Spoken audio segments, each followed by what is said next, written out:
Yo, what is up? So today I want to talk about this book that I finished a little while ago called The Hydrogen Sonata by a gentleman by the name of Ian M. Banks. And I didn't read it in physical format. Instead, I listened to it on Audible, and it was performed by a gentleman by the name of Peter Kenny. I have notes here because I can't possibly remember everything because there's a lot to remember. It's a big book, it's a great book, and the reason I want to talk about it, one of the reasons, is because I think it would make an amazing TV series, as would some other books by Ian M. Banks. I read Use of Weapons was my first experience of Banks, and I loved it. So I was like, right, what's the next one? Hydrogen Sonata was the next one. Now I'm currently reading Player of Games, which is enjoyable so far, but they're all set in the Culture galaxy series, whatever you want to call it. And the Culture are a civilization, it's been around for about 10,000 years, and they are incredibly advanced. They go around messing around with other civilizations, starting wars, ending wars, just doing whatever they want, really. It's kind of like a post-scarcity society where everyone can just do whatever they want. Like, you can live forever, you can have body augmentation, you can have your mind transferred into a spaceship, there are like mind states, so you can copy your brain and have multiple copies of yourself as in like android bodies, in spaceships. You basically have minds are the normal thing to have in spaceships, where they're like a conglomeration of between 5 and, I don't know, like 50 people's brains that have all been put together into a ship mind. But it's just, I love it. I love everything about it. It's such a cool setting in which to have a story play out. And so the Hydrogen Sonata is a piece of music that is almost impossible to play.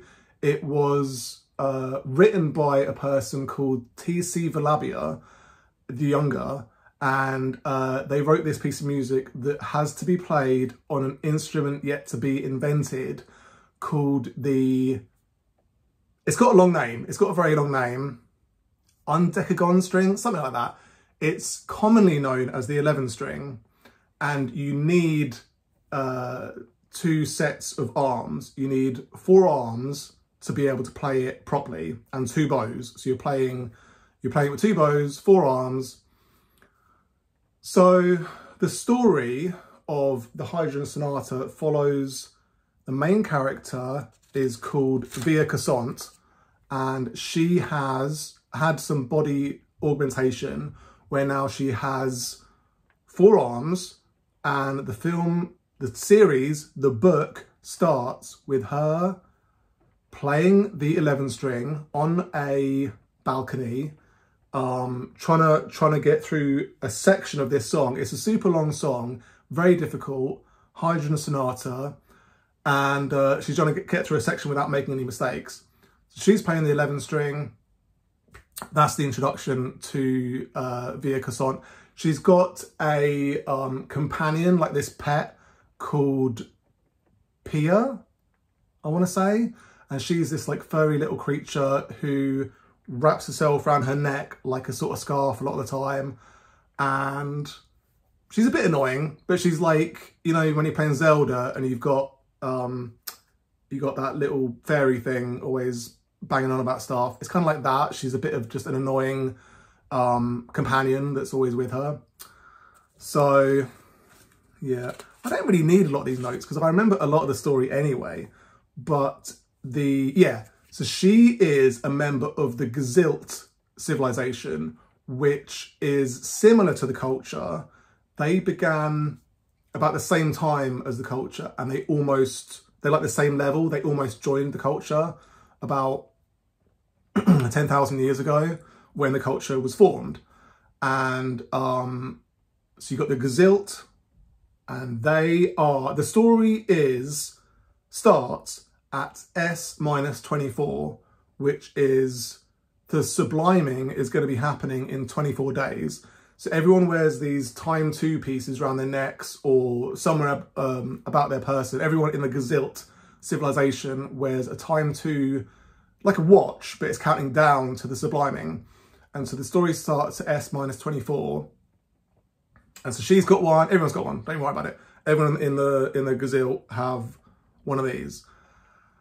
And they all follow this holy book called the Book of Truth, which is a holy book that's always been around, and it's always been correct, and it's like one of those holy books. Every civilization has a holy book, but most of them have errors in them, and the Gzilt Book of Truth is the one that has always been correct.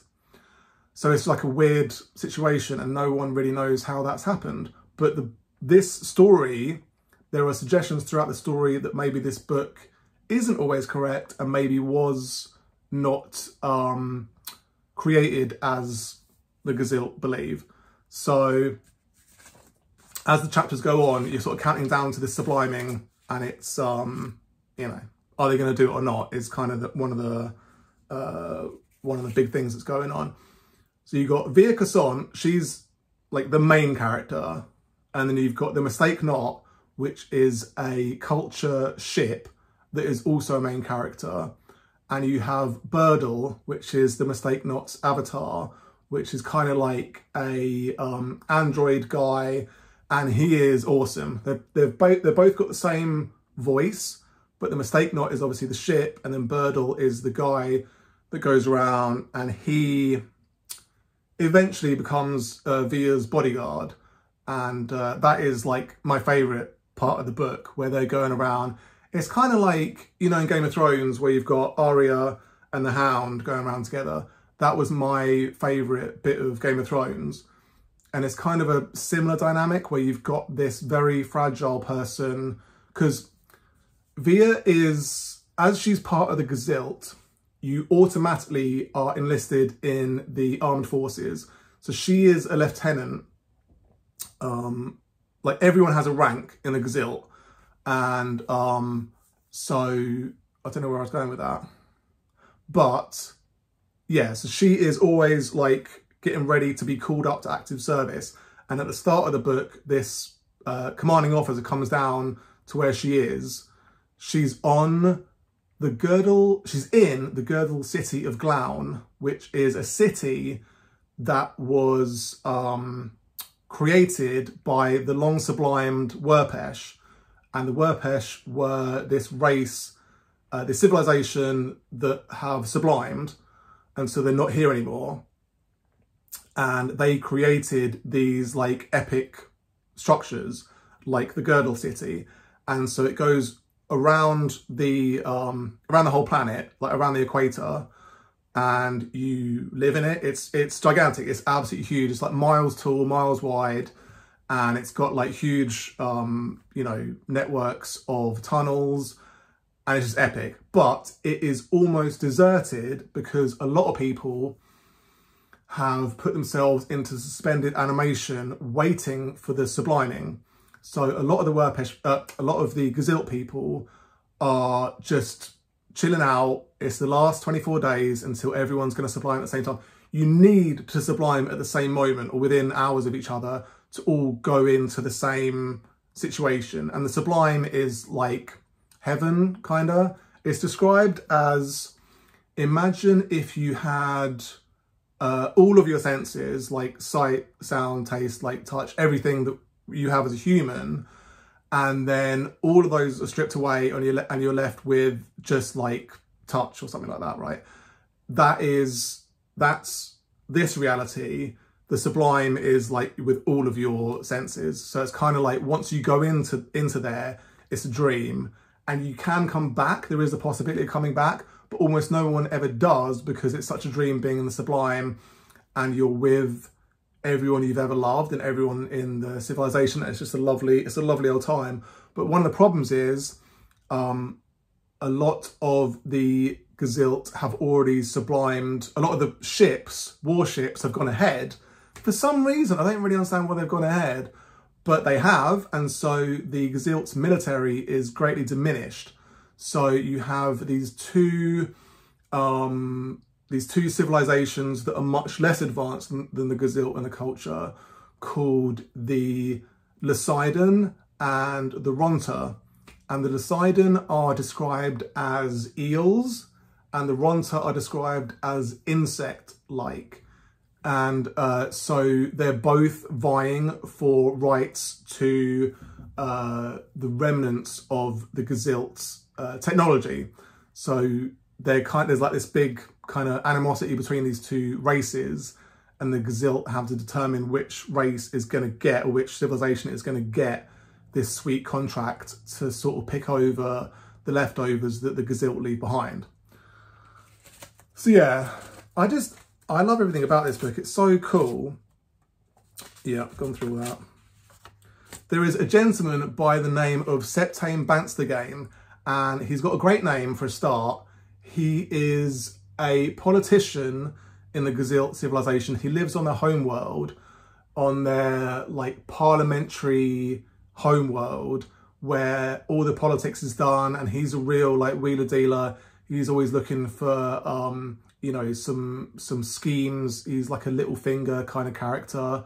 And yeah, there's one point in the book that is amazing, like it's performed amazingly, where he has orchestrated this plan to assassinate the president of the Gzilt. And he has done so by having a relationship with the president's secretary / lover. And he says to her, right, I've got this piece of technology, and if you put it on your person, then our sex will be greatly improved. It'll be awesome. And it only works between us two. So I'll have one on my body, you have one on your body. No one can see them. It's completely hidden. And so it will be like our own little secret. And it'll be awesome, right? So he gives it to this woman. She puts it on her person. And then she goes off and, you know, is with the president. And they're in bed together. And then the president is a woman as well. She touches her down there. The president gets pricked on the finger, and she's like, what is that? What do you have down there? Like, she's stung by something. And she's like, what do you mean? And it was where she secreted this thing that Septame Banstagane gave her. And it has injected the president with this neurotoxin that slowly, well, not slowly, it happens in like a couple of minutes really, just kills her and kills the secretary. And Peter Kenny performs it like a dream. It's like an incredible piece of acting. Like, they're in bed together, they care for each other a great deal, and they're going to be intimate with each other, and then this horrible thing happens and they both die in each other's arms. And then Septame Banstagane finds out about this, and he's kind of like happy on the one hand because he wanted to assassinate her, but sad because he did actually like the secretary. And he later finds out that she was in fact pregnant, which is upsetting for him and confusing for him, because normally you do not get pregnant that close to the subliming. Like, he kind of thinks to himself, like, what were you thinking? Because it's only S-24. I think it's even closer at that point. And so she is not even going to give birth. Like, is she going to not sublime and just carry on with the president? Like, it doesn't seem to make sense. You're not supposed to have kids in the few years running up to the subliming. Like, everyone is supposed to be an adult going into it. Like, it's just not the done thing to be getting pregnant. And everyone can decide if they want to get pregnant. Like, so it's a very conscious thing. Like, no one accidentally gets pregnant in the Gzilt, so, or the culture. So he's like, why did she do this? Is it mine? Is it someone else's? I think he finds out it is his, but he does some schemes and like gets it covered up and all that kind of business. But and I'm not even sure why he did it. It's kind of a weird move, because then this other guy gets put into become president, and he's like this Joe Biden complete like buffoon guy who doesn't know what's going on. And it's so close to the subliming that I don't know how much power he's going to have in that short amount of time. Maybe he just wants to determine who is going to, you know, have the contract to pick over the leftovers of the Gzilt. It's a weird move, but he does it, and it's a great scene. So I mean, what more do you want? There is also on the girdle city of Glaun, there is a ship called the Last Party. It's not called the Last Party. The Last Party is happening on the ship. The ship is called Equatorial 353, and it's going around sort of making loops around this planet on this ship. That's the last ship on this planet, the Last Party. There's like a couple of thousand people on it. And originally this group of people got together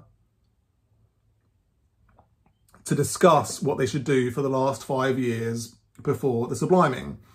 So they had this meeting, they decided we should have a party for the last year. But then after they decided that, they were like, why don't we just start it now and just do a 5-year party?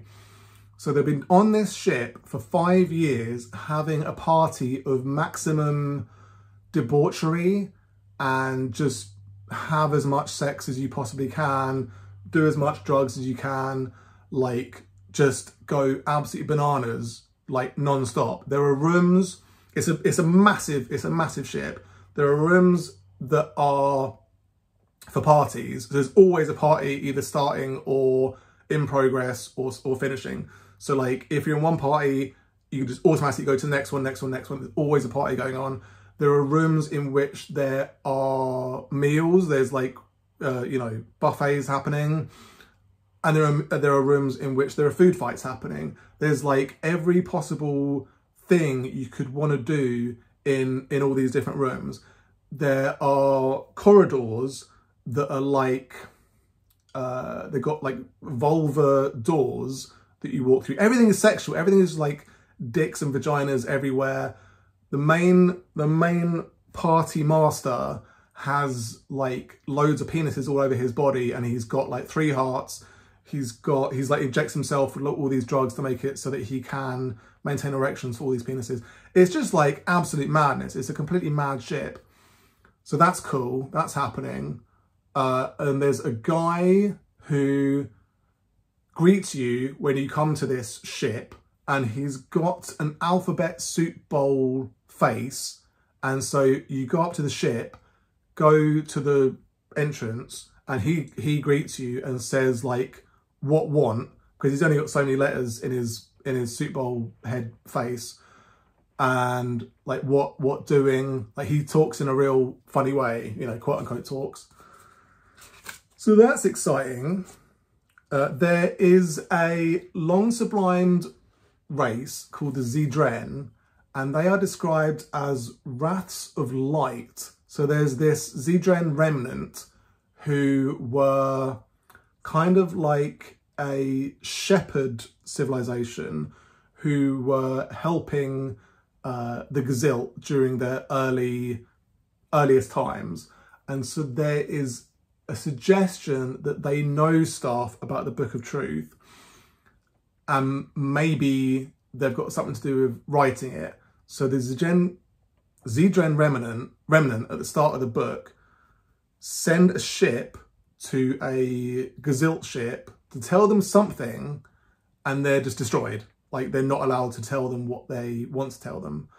So that this group of culture ships, one of which is the Mistake Not, get together and they say, why did the Zeedren remnant ship get destroyed by the Gzilt? Like what were they trying to hide?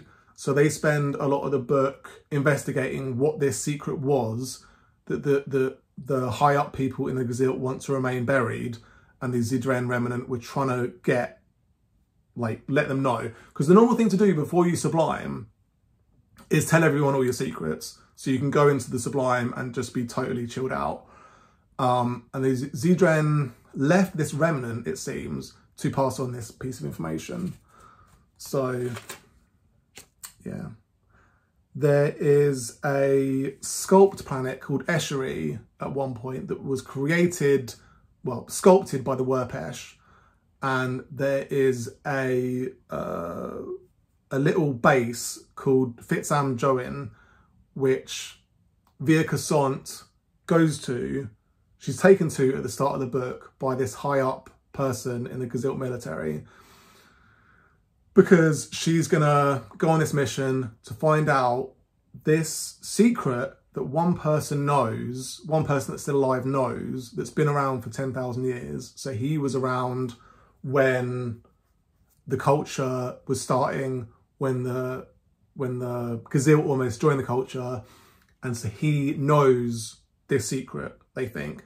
So they take Via Cossant to this Fitzam Join place that is a base that's orbiting this planet, but it's orbiting, there's like a valley that goes all the way around this planet, like a deeply sculpted groove going all the way around this planet, and it orbits the planet in this groove. So it's like a marble that's going around this planet. It's pretty awesome.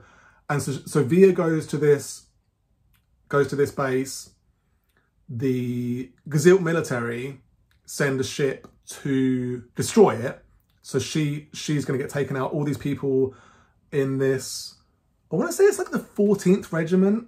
They have this idea that this secret has been hidden as well, and so they wanna find out what it is as well. So the Gzilt military take out this 14th regiment base and almost kill Via Cossant and her companion as well that was going with her. So that's an exciting little scene. They almost get blasted into oblivion, and then all the people in Fitzam Join say to this Gzilt ship, like, what are you doing? And they're like, well, we're gonna shoot you into this sun, into the local star now. And so just watches them get absolutely annihilated. There is a person who's got this name that is Docent Lazouge, which I really like. And he is a member of this origami people, the beings of the crease. And they live on this planet that is kind of crazy. Yeah, NGario Kiria is the person who has this information. He's been alive for 10,000 years. He's been a normal, like, organic person for 10,000 years. And he has had an encounter with Via Cossant some years ago where he had transferred his consciousness into a giant, like, fish creature thing. And he'd been living in this, and they communicate by sounds. It's kind of like, you know, like whales, like whale song. They communicate like that. And so he was living like that for a long time. So I think that kind of messed with his head. But when he came back to being his normal self, he wanted to, like, submerge his legs in the water. He wanted to stay on that planet. It was a completely water planet, and he wanted to just have his legs in the water. And so Via Cossant spent a year with him, like, discussing stuff and talking about stuff, and they became very close. And so that's why Via Cossant has been chosen for this mission, to find NGario Kiria and discover what this secret is. Yeah, so there is this place called the Mountain of the Sound on Kethid, and they find NGario Kiria on this planet, and he's had his body augmented. So now he has ears for eyes. He's living on this mountain in this room, and the windows are, like, fully open. They're like giant floor-to-ceiling windows, and he's just got this sound blasting him non-stop. And it's like, because the winds are so strong on this planet, and the mountains kind of funnel it, so it creates this, like, insanely loud sound. As Via gets there, and she's like, what is going on with this? Like, why are you doing this? And he's like, I love it. I love sound. Like, sound is something, it's not like light or sight that is just ends at your eyes. Sound penetrates, it, like, goes through you. So he's like, I want to be here. And she's like, do you know the secret? And he's like, no, I had that piece of knowledge stored in my eyes, and now my eyes are I gave them to the party master on the last party ship on the Girdle City of Glown, where Via Cossant started off in the first place. So it's a bit of an annoying thing, but what can you do? There's another character called Sephware, and she is also contracted to find out what this secret is. And she goes to this planet and talks to this like robot guy who may know where NGario Kiria is, may know what, if he knows the secret or whatever.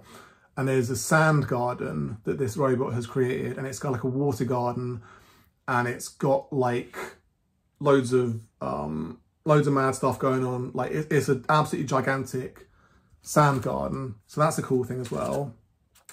There is a person called Colonel Agansu, who is a high up person in the Gzilt military, and he has been contracted to stop anyone finding out about this secret. And so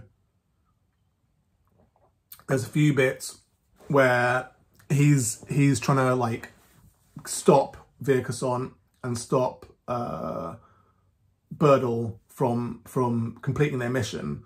So there's a bit like Via goes to this dataversity to get a mind state of NGario Kiria's, and so she gets the mind state, and she thinks maybe this has the secret on it.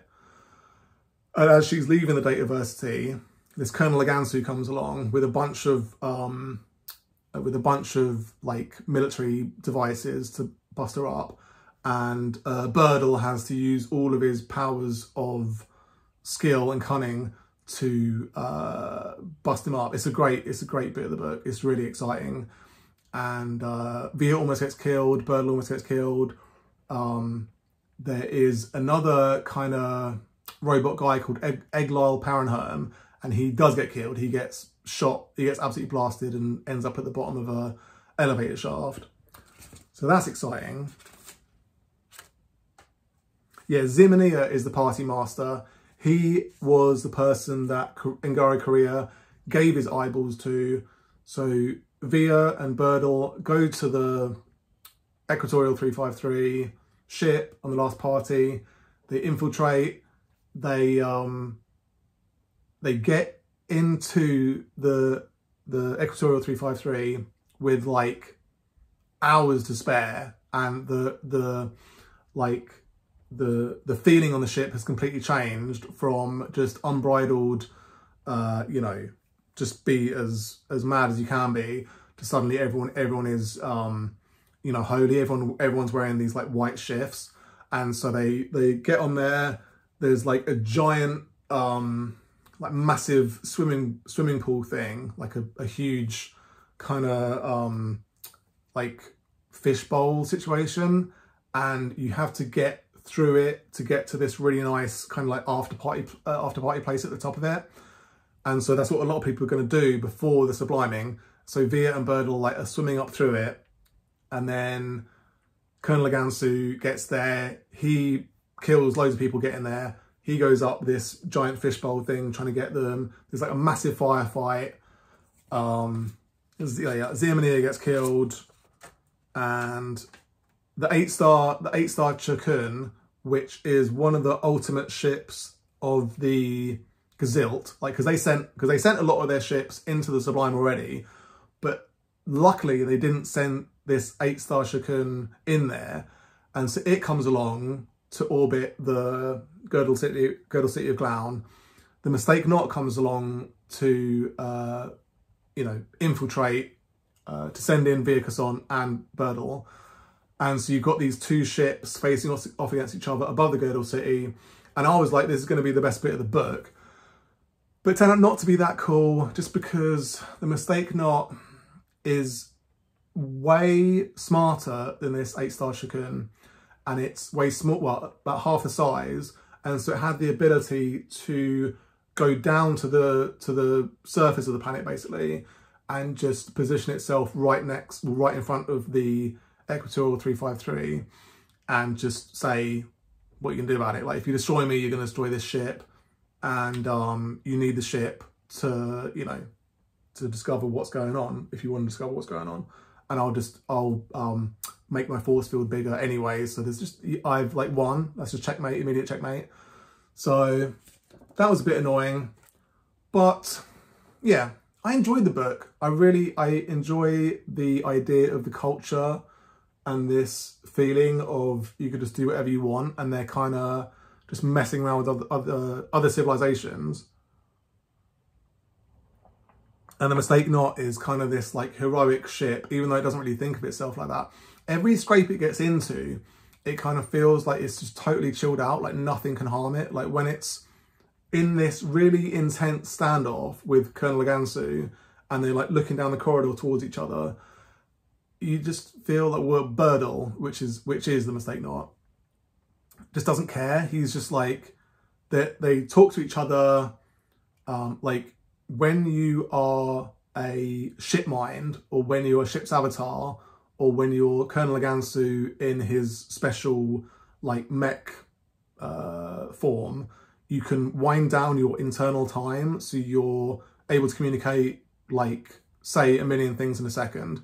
Like, you can have conversations in a second. So whenever like, Via is fully, like, a person. She doesn't have any augmentation, well, apart from having 4 arms. And so when Bodily and Colonel Gansu are talking to each other, he is doing loads of stuff at the same time, like sending missiles, like shooting down these knife missiles, like loads of stuff. And like Via is just like, what are you doing? And he's done like a million things in the space it's taken her just to say what. Like it's a cool thing to see or to read. But yeah, I think it's a cool book. It was very exciting. It made me think it's cool to imagine this kind of like galaxy of ships. Like the Mistake Knot was one of them. There's like a ton of these culture ships going around, and they're borderline indestructible. They're super intelligent. They can do whatever they want. They can travel through hyperspace. They're just like awesome, and there's loads of cool stuff going on. At the end of the book, Via Cossant decides not to sublime. She completes playing the Hydrogen Sonata, and I think there's a suggestion that she's going to go off with the Mistake Knot and maybe have some more adventures. So yeah, I would recommend Ian M. Banks to anyone. I'd recommend the audio books because the ones that I've listened to are very good. Peter Kenny is incredible, and yeah, very enjoyable. Anyway, that's all I want to talk about. You take care. Peace.